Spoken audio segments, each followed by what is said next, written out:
I am Amanda, 35 years old, a mother of two, and for the longest time I believed that enduring pain in silence was the only way to keep my family intact. My children, Jack and Emma, are 10-year-old twins, with such different souls, yet so perfectly complementary. Jack is my quiet dreamer, always sketching, always inventing tiny worlds on paper, while Emma has the voice of a fighter, bold, athletic, never afraid to speak up when something feels wrong. They are my everything, my anchor after the collapse of a 12-year marriage that left me broken, and desperate for stability. 2 years ago, after my divorce, I swallowed my pride and moved back into my parents' house. My father, Richard, with his stern voice and controlled authority, and my mother, Martha, who could switch from gentle to cold in an instant, told me it was just until you get back on your feet. At the time, I worked 12-hour shifts at the children's hospital. The offer seemed like salvation. Free childcare, a roof over our heads, a chance to breathe while I rebuilt. But deep down, I knew I was stepping back into a battlefield I had never truly escaped. Growing up, I had been the dutiful daughter, the responsible one who studied, obeyed, and earned everything on her own. My younger brother, Stephen, was the golden child. He had dropped out of college, burned through opportunities, only to have my parents swoop in with financial support until one day, miraculously, his tech startup took off. Suddenly, he was the success story they had always predicted, while my hard-earned nursing career was treated like a consolation prize. Still, I tried to make peace. I told myself it would only be for a year, just long enough to save for a small apartment where the twins could finally decorate their own rooms, and I could feel like an independent adult again. My parents converted their home office into a bedroom for the kids while I took the guest room. I paid for groceries, did the cooking, and tried to tiptoe around their routines. For a while it worked. The twins went to school, I went to work, and I reminded myself daily this is temporary. Then Stephen and his wife Melissa had a baby boy, Ethan, and in an instant, Jack and Emma, my two children who had been the only grandchildren for a decade, became invisible. I still remember the way my parents transformed overnight. The formal dining room became a full nursery, even though Stephen and Melissa had their own spacious home across town. My mother would cancel helping with school pickups for my kids because Stephen needs me more right now. Christmas gifts suddenly revealed the cracks. Ethan's toys gleamed with extravagance, while Jack and Emma's presents looked like afterthoughts. Small things, perhaps, but children notice. My children noticed. I tried to be patient. I told Jack and Emma Ethan's just a baby, he needs more attention. I wanted them to see me as steady, not bitter. But beneath my words was a gnawing ache, the realization that the favoritism I had grown up under was now being inflicted on my children. It wasn't just about me anymore. The tension grew like a storm cloud. My parents, who once praised my efforts, began criticizing everything I did. What I fed the twins, when they went to bed, how much screen time they had. Meanwhile, Stephen and Melissa waltzed in late to dinners, left their messes, made demands, and were excused for all of it. I felt like I was holding my breath in my own home, waiting for the next comparison, the next reminder that we were merely tolerated, while Stephen's family was cherished. Then came the moment that shattered any illusion of balance. One September evening, Stephen announced during dinner that he and Melissa would be renovating their house. They needed somewhere to stay for 6 to 8 weeks. Before I could say a word, my parents beamed, clapping their hands like they had just been given a gift. "Of course you'll stay here," my father said, as if it were the most natural solution. I looked at my parents, then at my children.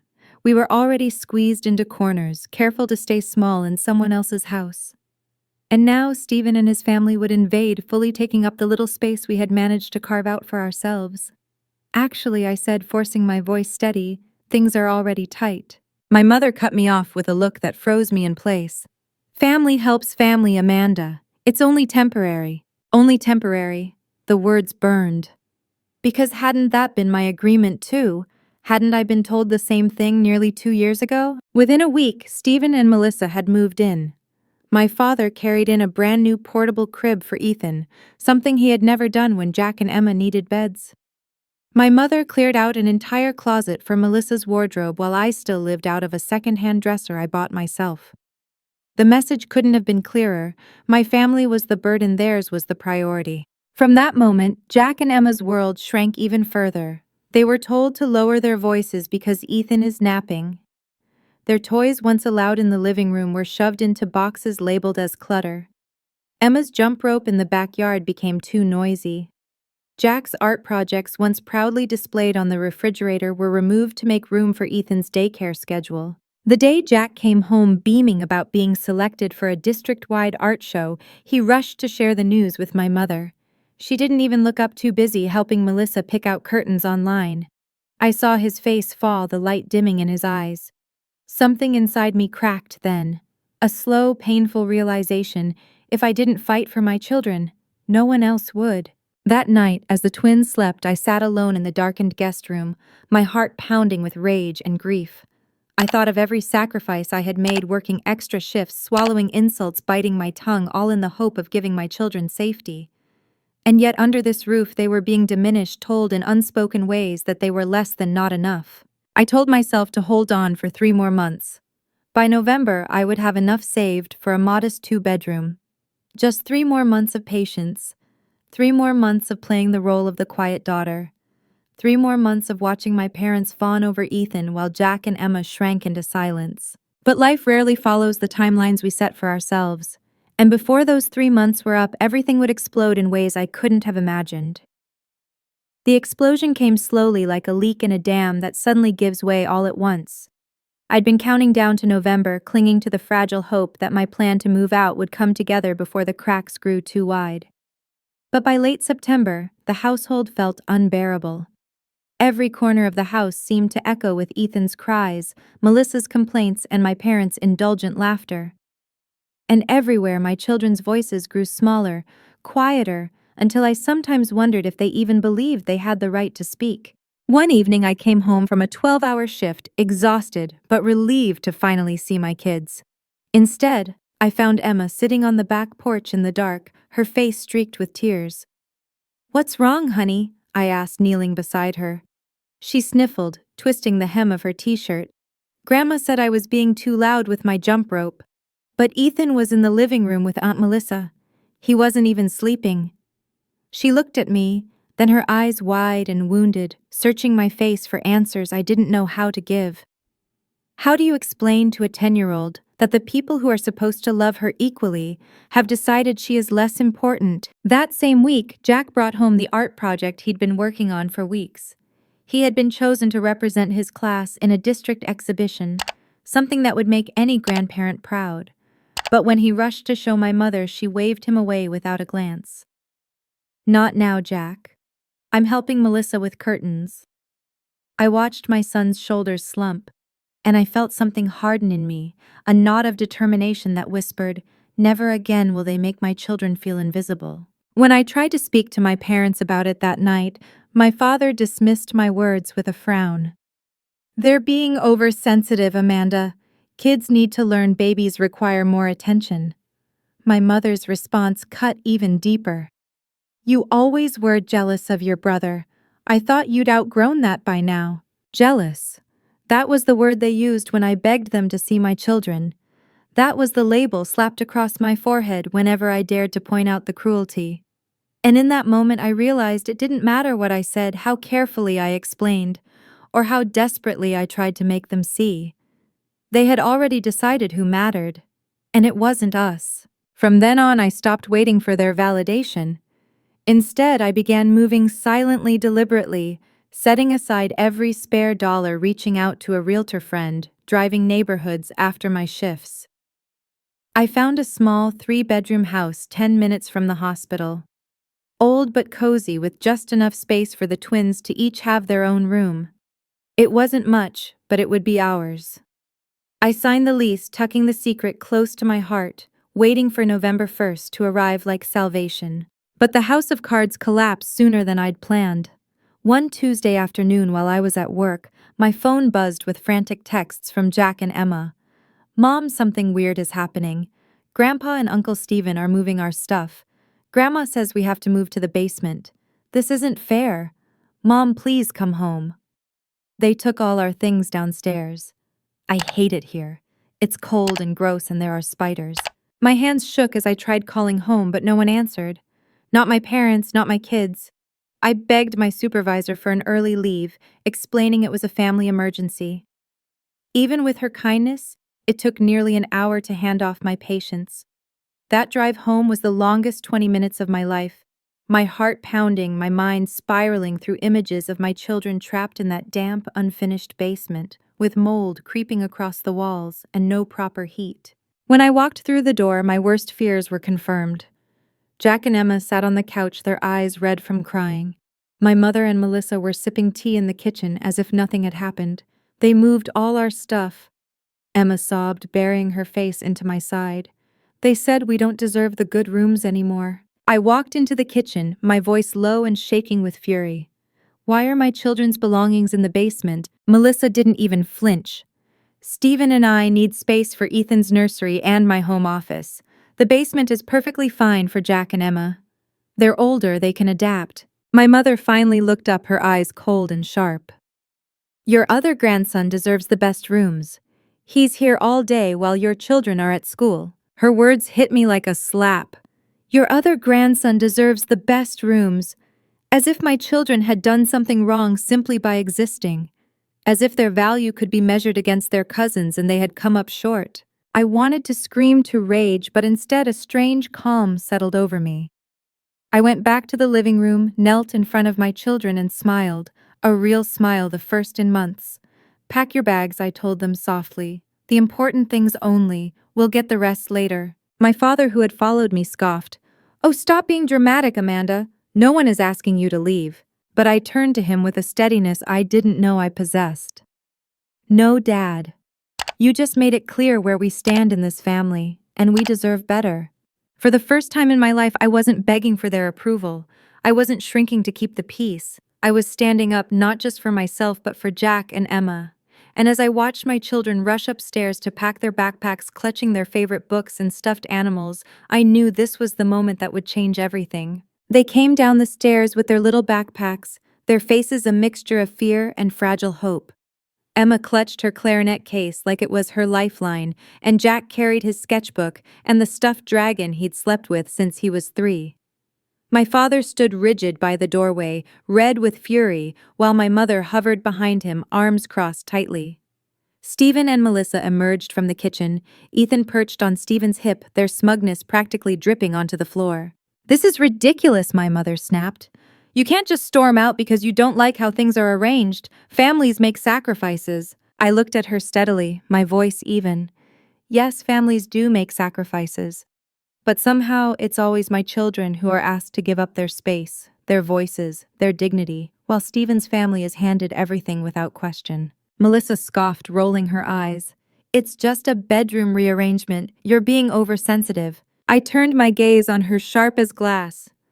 Would you call it just a rearrangement if someone moved your baby into a moldy basement without asking you first? She faltered, and for once she had no comeback. But my father wasn't done. We've given you a roof over your head for 2 years, Amanda. How dare you act ungrateful? You should be thankful we've let you stay as long as we have. I almost laughed then, not from humor but from the absurdity of it. Yes, you gave us a roof, and in return I've paid for groceries, contributed to bills, cooked, cleaned, raised my kids, and worked myself to exhaustion. Grateful I've been, nothing but grateful. But gratitude doesn't mean I allow you to crush my children under the weight of your favoritism. Stephen smirked, his arrogance filling the room like smoke. Where exactly do you think you're going to go, Amanda? You've been barely scraping by. You don't have the money for rent, not with your spending habits. And there it was, the assumption they all carried, the story they told themselves about me. That I was dependent, weak, that without them I'd crumble. They couldn't have been more wrong. That's where you're mistaken, I said quietly but with steel in my voice. I've been saving since the day I moved in here. I've been working extra shifts. 3 weeks ago I signed a lease on a house for me and my children. Our house. And tomorrow we'll finish packing what's left of our things and move on. The silence that followed was thick and heavy. My mother's face twisted in manufactured hurt. You were planning to leave without telling us. After everything we've done for you, I was planning to give you proper notice, I replied evenly. But today made it clear I can't stay one more night under this roof. You crossed a line. My father's voice thundered. If you walk out that door, don't expect to be welcomed back with open arms. I looked at him, and for the first time, I didn't feel the familiar sting of his rejection. Instead, I felt clarity. I stopped expecting that a long time ago, Dad. Jack and Emma stood behind me, their small figures trembling, but resolute. Emma's voice piped up, surprising everyone. We're ready, Mom. And with that, we left. We carried our bags out to the car under the watchful eyes of my family, who stared at us as though they couldn't quite believe what was happening. For once, they weren't in control. For once, I wasn't begging. I was choosing. As I started the car, my mother rushed to my window, her face pale. Amanda, please. You're overreacting. Come back inside, we'll figure something out.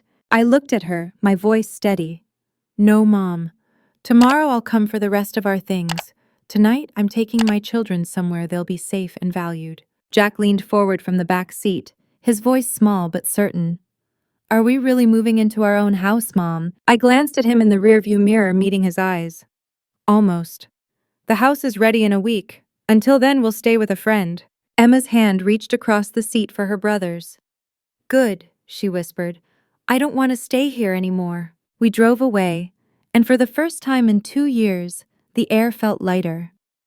Behind us, the house that had been both a refuge and a prison grew smaller until it disappeared entirely. In front of us was uncertainty, but also freedom. My children no longer had to shrink themselves to fit into someone else's shadow. That night, Nancy, my coworker and friend, welcomed us into her home with open arms. She'd already set up a guest room with an air mattress for the twins, and she hugged me tight as soon as she saw my face.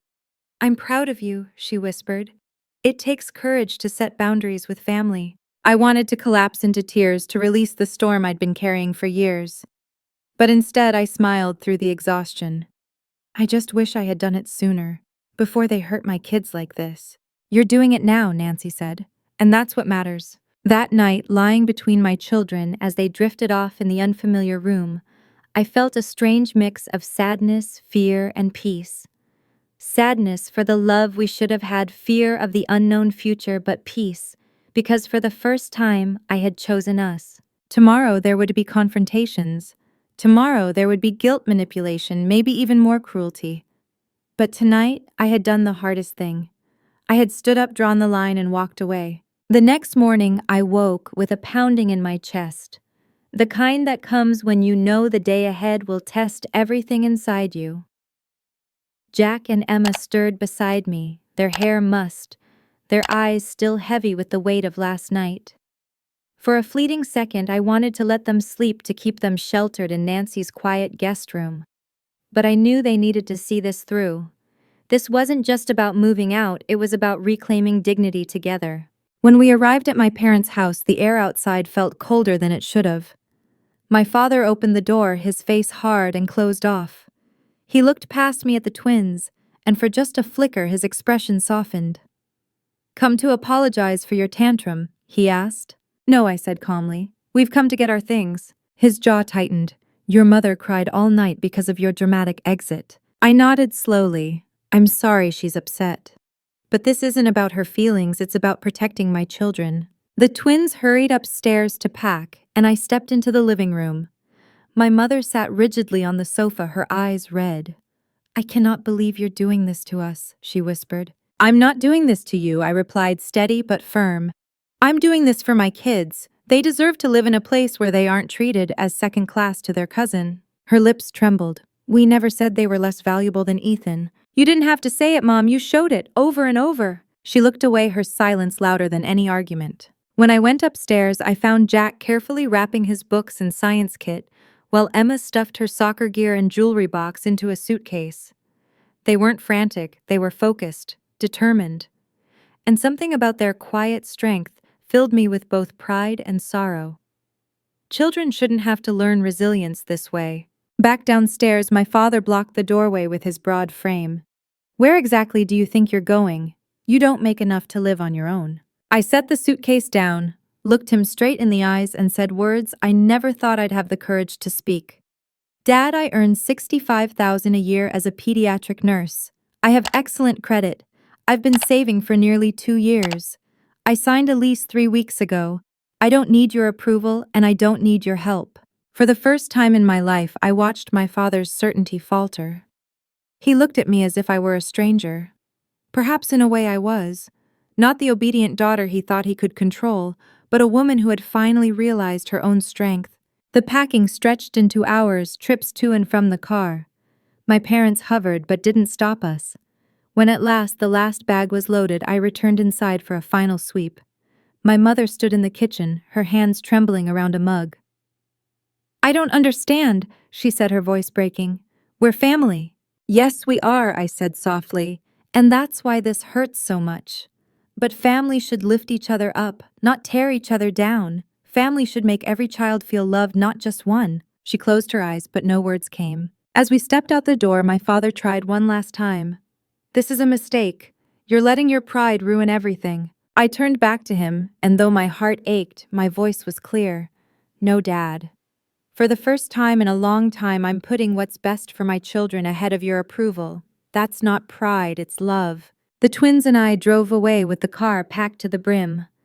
Emma was quiet at first, staring out the window until she asked softly, Will we ever see Grandma and Grandpa again? Yes, I said, choosing my words carefully, but only when they can treat us with respect. This time it will be on our terms. At Nancy's house, the twins seemed to breathe differently, lighter. They played in the living room, without being shushed, sprawled their books and toys, without fear of them being called clutter. It was as if I were watching them come back to life. That week I finalized everything with the landlord. The small house with its tiny backyard and sunlit kitchen became our beacon. On moving day, Nancy and a few co-workers came to help. We carried furniture, set up beds, and ordered greasy pizza that tasted like freedom.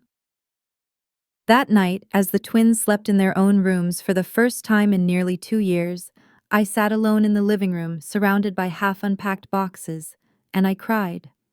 Not from despair, but from a bittersweet relief. My phone buzzed endlessly with messages from my parents, accusations, guilt trips, pleas, but I responded only once. We are safe. We are settled. I'll contact you when I'm ready. A week later, my parents showed up at our door.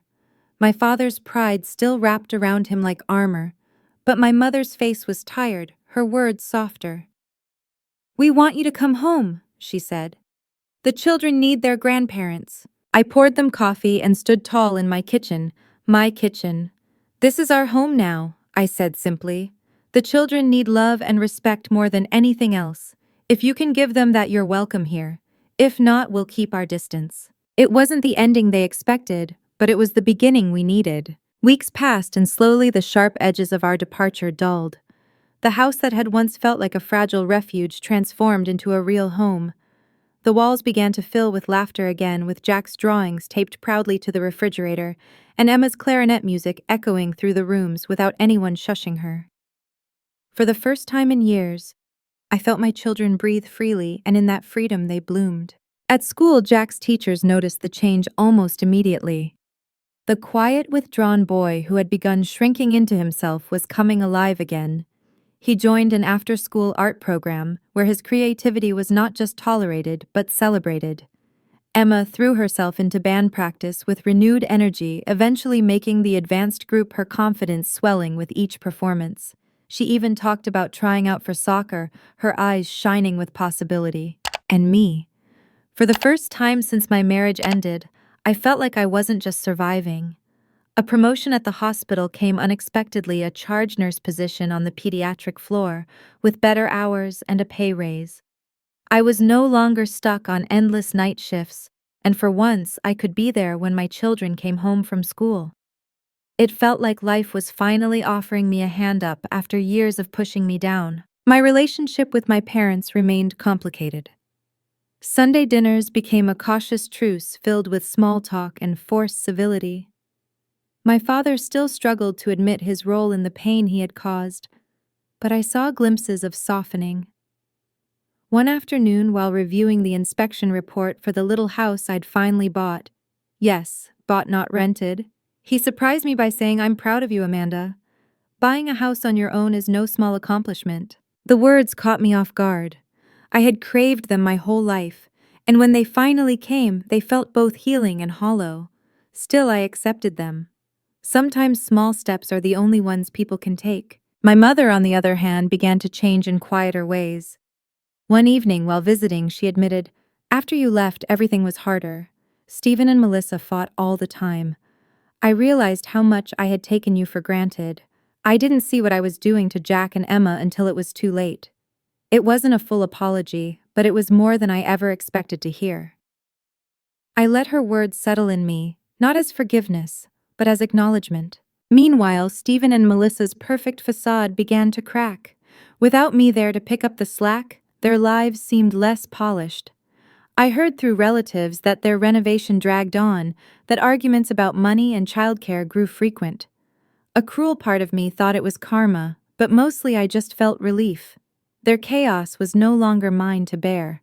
6 months after we left, I stood in the living room of our very own house, keys still warm in my hand, tears streaking down my cheeks. The children were already racing from room to room, planning paint colors, where to hang shelves, and whether we could finally get a dog. I had thought owning a home would be a distant dream, but here we were, our names on the deed, our laughter filling the walls. That night, as the sun set, and I tucked my children into their own beds in their own rooms, I felt something I hadn't in years: peace. Not fragile, fleeting peace, but something steady-rooted. I realized then that the betrayal, as painful as it was, had been a gift in disguise. If my parents hadn't pushed us to the basement, if they hadn't made it so clear that we were unwanted, I might have kept clinging to scraps, waiting for love that would never come. Their cruelty forced me to rise, to carve out a life where my children and I were no longer guests, but family in the truest sense of the word. Family, I learned, isn't just blood. It's not about who shares your last name or who raised you under their roof. It's about who shows up, who respects you, who loves you without conditions. In creating our own home, I created something far greater, a space where my children know they matter, where they know they belong. So when people ask me if I regret leaving, if I regret the harshness of the break, I tell them no. Because sometimes the bravest thing you can do is pack your bags, walk away, and build the life you and your children deserve. And if you're listening to my story right now, maybe it's because part of you is standing where I once stood, torn between loyalty and self-preservation, between silence and truth. If that's you, please hear me. You are not selfish for choosing peace. You are not ungrateful for demanding respect. And you are not weak for walking away from what hurts you, even when it's family. Thank you for letting me share this piece of my life with you. If my story touched your heart, please give this video a thumbs up. It helps more people find stories like this. Share it with someone who might need the courage to make their own hard choice. And if you haven't already, subscribe to join me for more real stories of struggle, survival, and the lessons that come with them. Most importantly, leave a comment below. I'd love to hear your stories, your reflections, and your strength. Because in the end, we're not alone. We're never alone.